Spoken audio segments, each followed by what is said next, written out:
Good morning. Ayan. Magka-kokomento tayo dito kay Yulin Castro, yung nag-trending na vlogger na pumunta sa Iloilo, no, doon sa coffee shop na hindi siya nasarapan sa, sabi niya, sa mga dessert, sa mga in-order niya, pati daw yung pasta ba yun? Carbonara.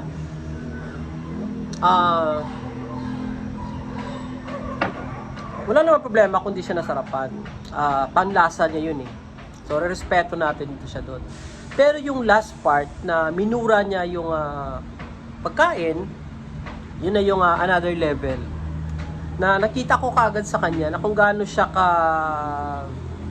yung sinasabi sa sarili niya, na kiniklaim niya, nababoy siya, binaboy niya nga talaga yung kanyang review. So, siya yung vlogger na sobrang malaki na nga yung ulo niya, as in lumaki pa talaga yung ulo niya, at mas malinis pa yung nguso ng baboy actually, sa nguso niya. Sa totoo lang. Kasi kung responsible siya na influencer, pwede niyang i-criticize, no? Pwede niyang i-review yung food with manners, 'di ba? Kaso lang, ang baboy talaga walang ugali, 'di ba?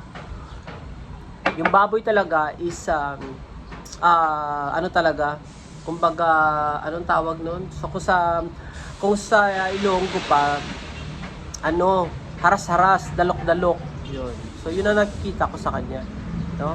So kung ako sa inyo, check nyo mga Ilonggo, kung nakasubscribe kayo sa kanya, unsub na kayo.